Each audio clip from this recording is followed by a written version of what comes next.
Alors, depuis l'ordonnance d'avril 2021, on sait que vont se tenir des élections professionnelles désormais pour élire des représentants des livreurs et des chauffeurs de VTC. Ça s'est tenu là il y a quelques jours. Ça s'est même terminé hier, tout juste. On va en parler avec l'autorité des relations sociales des plateformes d'emploi, l'ARPE, qui a chapeauté ces élections. Mais on va aussi réfléchir à la manière dont la loi travail résiste tant bien que mal face à ces modèles économiques des plateformes numériques qui ont recours principalement à des micro-entrepreneurs. On en parle donc avec Emmanuelle Barbara, qui est avocate associée d'Auguste Debouzy, spécialiste en droit du travail et membre du comité directeur de l'Institut Montaigne. Et à vos côtés, Olivier Babot, président fondateur de l'Institut Sapiens, think tank indépendant, non partisan, qui réfléchit aux évolutions liées à la révolution numérique. Et nous avons avec nous, je vous l'ai annoncé, en visio, Joël Blondel, qui est directeur général de l'autorité des relations sociales des plateformes d'emploi. Bonjour Joël Blondel. Bonjour. Alors, l'ARPE a été créée le 21 avril 2021, donc c'est vraiment lié à l'ordonnance que j'ai citée en introduction. C'est un établissement public chargé donc de réguler ce dialogue social entre les plateformes de mise en relation et les travailleurs qui leur sont liés par un contrat commercial. Je voulais déjà savoir comment vous vous étiez organisé pendant toute cette année de préparation de la première élection professionnelle pour les travailleurs de plateforme. Écoutez, c'est un travail de fond qui a débuté à la toute fin de l'année 2021, en réalité. Donc l'ARPE est vraiment de création très récente. Et très vite, nous nous sommes mis en situation d'organiser ces élections, dont le gouvernement souhaitait qu'elles se déroulent dans le premier semestre de l'année 2022. C'est désormais chose faite. Et nous avons encore des travaux importants à conduire sur la représentativité des organisations de plateformes. Ce sera dans le courant des mois de juin et juillet prochain. Et à partir de la rentrée, en septembre, le dialogue social pourra démarrer avec les représentants et des organisations de travailleurs et des organisations de plateformes. Et l'ARPE est organisée pour accompagner ce dialogue social, pour venir en appui des négociateurs aussi souvent qu'il sera nécessaire, qu'ils le demanderont, et avec un certain nombre de dispositifs qui sont là précisément pour faciliter ce dialogue social et faciliter évidemment son aboutissement, qu'est la signature d'accords collectifs de travail. Alors, bon, vous l'avez expliqué, on est vraiment au tout début là, de l'histoire et de ce processus. On parle de quoi? 120 000 travailleurs mobilisés. Quelle a été la mobilisation d'ailleurs autour de ces premières élections professionnelles? Et quelles sont les principales attentes? Alors en effet, on parle d'à peu près 120 000 personnes. Hein, nous avons constitué deux listes électorales, l'une pour les livreurs qui était 84 000 à pouvoir voter, et pour les VTC donc qui étaient de l'ordre de 40 000. La participation est faible. Elle est faible, mais nous n'attendions pas une participation très élevée. Elle est un peu en dessous du standard ou de la référence, en tout cas, qui était la nôtre, celle des élections des TPE en 2020 qui ont fait, qui ont une participation de 5,4% de mémoire, hein, donc on est un petit peu en dessous avec les VTC qui ont voté à près de 4% et les livreurs qui ont relativement peu voté à 2%. Mais pour une première, ça n'est pas complètement surprenant. C'est un secteur qui est quand même très éloigné des problématiques de démocratie sociale, avec beaucoup de jeunes, beaucoup de gens qui travaillent aussi dans des entreprises par ailleurs et qui participent à la démocratie sociale dans leurs entreprises. Donc on savait que nous n'aurions pas une participation très élevée. Pour autant, 3 000 personnes ont voté. Elles ont désigné les organisations qui, dans quelques temps, nous feront connaître les noms de leurs représentants et qui auront évidemment la légitimité de représentants élus. Et nous pourrons donc avec eux lancer les travaux du dialogue social à la rentrée. Alors, sur la question des principaux sujets, oui. Il y a, je crois, en tout premier lieu, celui des revenus, qui sont une revendication très forte, vous le savez, des livreurs et des VTC. Il y a la question des conditions de travail d'une manière générale, et puis des sujets qui sont d'ailleurs sous-jacents à plusieurs de ces thématiques, celle des algorithmes, de leur transparence, de leur contenu également sur lesquels il faudra travailler indéniablement.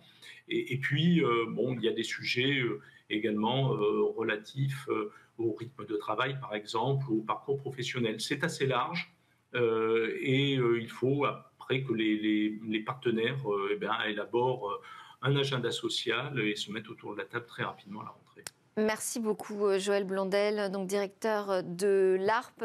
On vous recontactera évidemment pour nous raconter la suite, puisque les élections ne sont finalement qu'une toute première étape. Je voulais déjà vous entendre sur ce taux de participation très faible finalement à ces premières élections professionnelles. Manuel Barbara. Oui, effectivement, les taux de participation sont anecdotiques à la vérité. Et la question, en effet, est de savoir si on peut les interpréter véritablement ou pas. Bon, disons que c'est un début, en effet, et je ne sais pas si on peut faire toutefois la corrélation entre le fait qu'ils s'en fichent. Enfin, je veux dire c'est ce que j'allais dire. Est-ce qu'on peut dans le fond, ça marque un désintérêt. C'est pas sûr, il n'y a pas d'attente, parce qu'on comprend. Ouais. C'est quand même assez nouveau, même si c'est totalement copié-collé du monde du salariat en termes du recours au droit conventionnel. Mais ça leur dit pas grand-chose à l'évidence. Il faut aussi penser à ce qui se passe dans les élections professionnelles normales, si je puis dire, dans l'univers salarié. Il n'y a pas non plus une participation, bon, certes plus substantielle quand même, mais pas à ce point. Donc voilà, à ce stade, on pourrait dire que finalement, ça ne les intéresse pas tant que ça. Ce qu'on pourrait aussi souligner, c'est que dans le fond, on a affaire quand même à un corps social, si je puis dire, extrêmement individualiste en quelque sorte, enfin qui est assez éloigné de cette approche collective dont il faut se souvenir que c'est la caractéristique de l'univers salarié. Donc à voir, à suivre, mais c'est une voie originale et une voie française originale. Groupe, en fait, de gens qui ne se vivent pas comme un groupe. Isolé, tout à fait. Oui, il n'y a absolument rien d'étonnant, finalement, quand on regarde le taux de syndicalisation au niveau de la France. Je crois qu'on est à peu près à 8%, moins pour le privé et plus pour le public, mais en moyenne, je crois qu'on n'est pas très loin. Malheureusement, ça fait très très longtemps qu'on sait que la France souffre d'un problème de représentation syndicale du coup, cette faiblesse de ces corps intermédiaires. D'ailleurs, au moment de la revalorisation des salaires dont on parle dans toute l'économie, ça fait partie des problèmes. Je crois qu'il n'y a pas à s'en étonner. On peut le déplorer, mais de toute façon, ce qu'il fallait, c'est faire quelque chose méthodologiquement pour avoir une représentation. On aurait pu souhaiter qu'elle soit beaucoup plus représentative, mais bon, ça va permettre d'avoir quelqu'un qui va être élu et qui va pouvoir poser ses problèmes, parce que depuis le début, alors la politique, c'est jamais le choix, ce serait trop facile entre le blanc et le noir, hein. C'est le choix entre plusieurs nuances de gris. Et en fait, on est pris depuis le début dans ce problème fondamental. On a une requalification en salariat, comme ça a été fait en Espagne, très problématique, parce qu'en fait, elle tue le business. Hein. C'est juste que c'est trop cher pour les plateformes. Le modèle économique ne tient pas, donc en fait, ça vient à supprimer les emplois. Et puis, évidemment, une indépendance totale dont on voit toutes les limites en termes de conditions de travail, de revenus. Et l'enjeu, c'est d'essayer d'inventer un nouveau statut ou d'adapter les statuts existants. Et en fait, c'est là-dedans qu'on patauge, même que toute l'Europe patauge depuis le début. Mais s'il y a une négociation, au moins, on va peut-être avancer sur, petit à petit, la définition des différents sujets. Voilà. Alors oui, parce que finalement, ces élections professionnelles, ça veut dire qu'on essaye de faire rentrer dans un cadre un mode de travail, un modèle économique qui n'arrive pas finalement à y rentrer. Donc, est-ce que c'est pas impossible juste Est-ce que ce taux de participation ne veut pas dire ça, que finalement, on essaye de se coller à un modèle qui aujourd'hui ne fonctionne pas, puisqu'on est face à effectivement des employés qui n'ont pas ce statut protégé de l'employé, mais qui désirent aussi leur indépendance.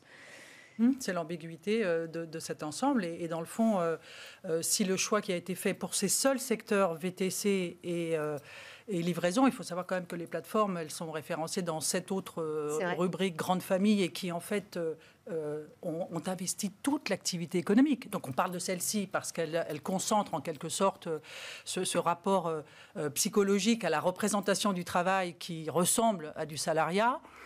Et donc, on avait dans le panel des choix possibles pour gérer en effet tout ce qui tourne autour des conditions de travail, rémunération, etc. On avait plusieurs voies. La requalification, l'assimilation pure et simple, ce qui a été écarté, y compris par le rapport Frouin.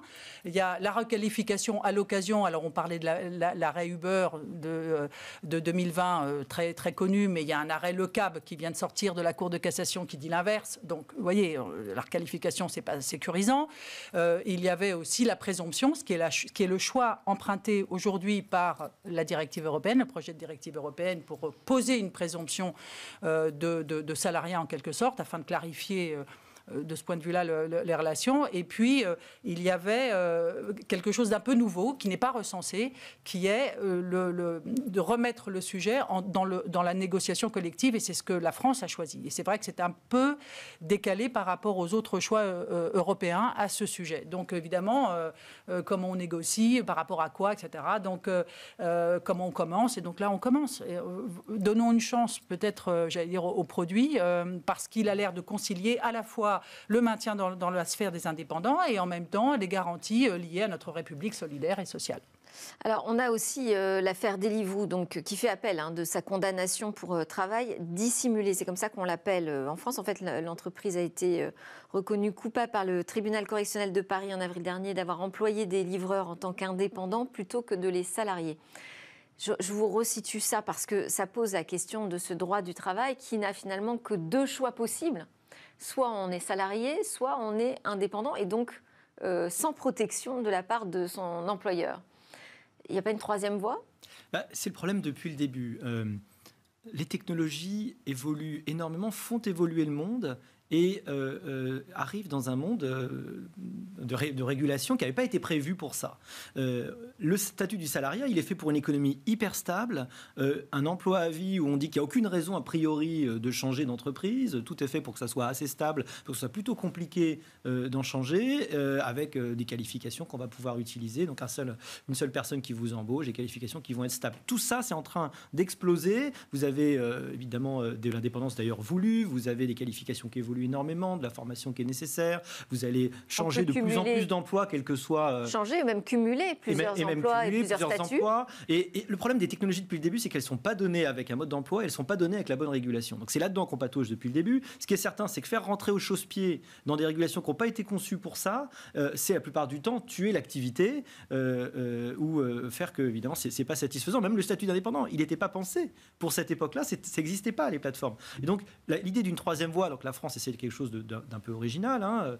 L'idée du troisième voie, ça fait longtemps que tout le monde le dit. La question, c'est où vous allez placer le curseur. Comment vous allez arriver à avoir évidemment la protection dont vous avez besoin, permettre à la fois l'espèce de flexibilité sur lesquelles les plateformes comptent et dont elles vivent, et en même temps la rémunération minimum, qui est un sujet essentiel. Et donc c'est là-dessus qu'on a besoin de vraies négociations, parce que le risque, on le voit aujourd'hui avec les VTC entre nous, qui sont un peu en train de mourir. Je ne sais pas si vous avez été en prendre récemment d'ailleurs dans Paris, mais il n'y en a quasiment plus. C'est-à-dire qu'en fait, les gens qui travaillaient là-dedans, d'une façon ou d'une autre, ils sont rentrés. Alors, est-ce qu'ils sont rentrés faire autre chose ? Malheureusement, j'ai peur, souvent, ils sont rentrés faire rien du tout.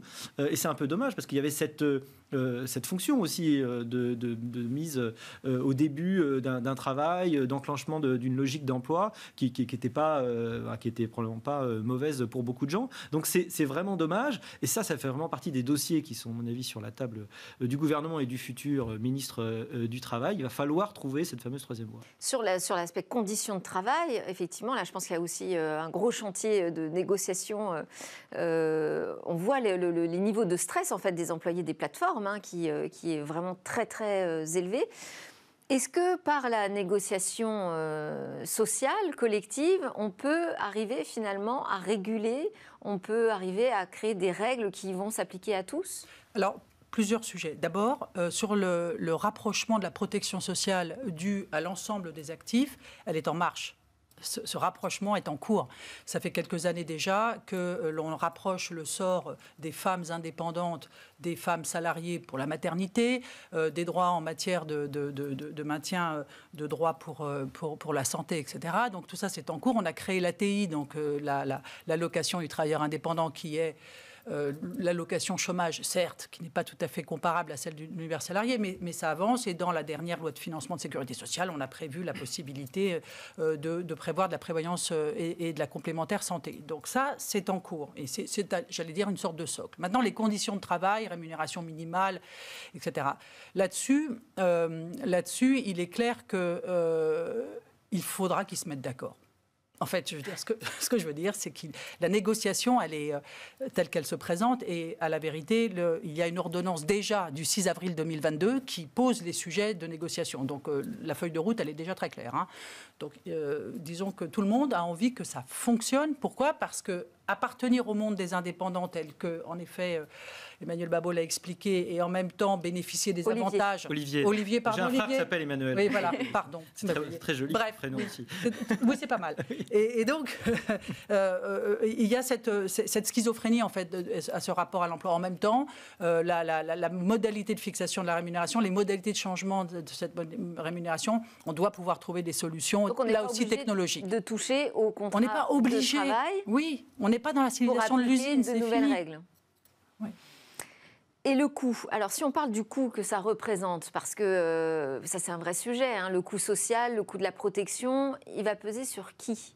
Il doit peser sur qui ? Alors, c'est effectivement une très très bonne question, parce que là, on parle du modèle économique. Bon. Ouais. Pourquoi ces plateformes ont pu se développer extrêmement rapidement, là où les livreurs, ça existait déjà, les chauffeurs, ça existait déjà, il y avait des voitures de place, c'était juste extrêmement cher. Voilà. Vous pouviez vous faire livrer, vous pouviez avoir un cuisinier chez vous, ça a toujours été possible, c'était juste très cher. Ce qu'ont fait les plateformes, c'est qu'elles ont abaissé le seuil d'accès en jouant évidemment sur le grand avantage des plateformes, c'est le coût marginal zéro de l'utilisateur en plus, et de la personne en plus. Et puis évidemment cette flexibilité extraordinaire qui fait qu'on va pouvoir faire se rencontrer une offre et une demande, et puis on va prendre une marge au passage. Et donc en réalité, on s'est habitué à des marges, à des prix très faibles. D'ailleurs au départ, quand les VTC sont développés, ils étaient bien moins chers. Sur l'entrepreneur lui-même, puisque c'est à lui d'assurer sa propre protection sociale et donc derrière à la collectivité. Alors, mais la plateforme, elle ne paye pas pour ça.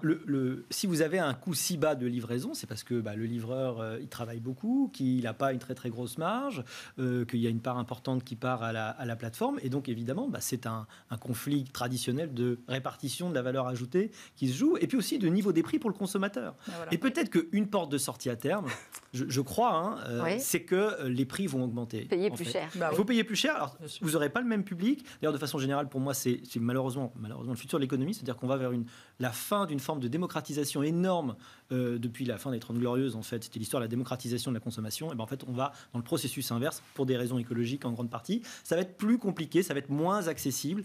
Et donc, ce genre de prestation va être plus restreinte, probablement plus cher.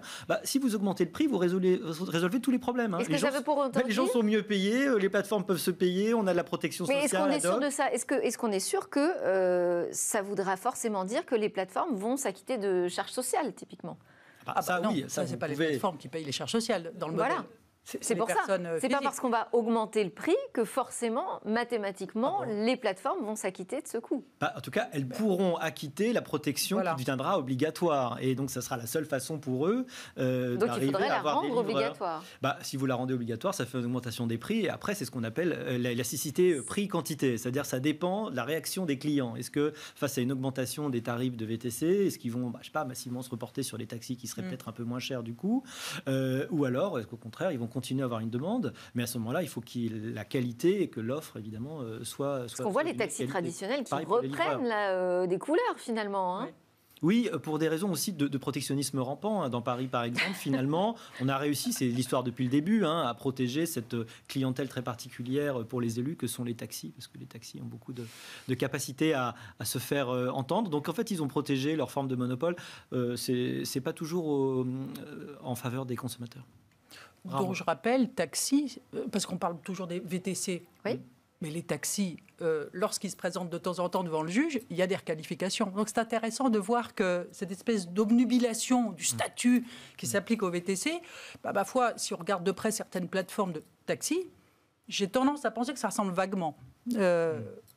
À la forme parce qu'on a aussi des artisans, des indépendants. Oui, et qui de temps en temps, lorsqu'ils se chamaillent, finissent par dire, mais en fait, je suis salarié. Et le juge, il se trouve qu'il dit, oui, en fait. Donc, vous voyez, c'est intéressant de voir la relativité de notre regard. Donc, ceci ne retire rien à cela. Je dis simplement que, voilà. Ce qui était compliqué jusqu'ici, c'est que chacun se battait individuellement, finalement, et que là, avec ces élections professionnelles, on a espoir qu'il y ait une bataille plus collective. Merci beaucoup à tous les trois, puisque je vois que notre invité par Skype est resté connecté avec nous et a pu suivre le débat. Merci Emmanuel Barbara, avocate associée d'Auguste Debouzy, spécialiste en droit du travail, et Olivier Babot, président fondateur de l'Institut Sapiens. Juste après la pause, on se retrouve, on continue de parler du numérique. Le numérique, c'est politique, on va parler des nouveaux défis du gouvernement d'Elisabeth Borne.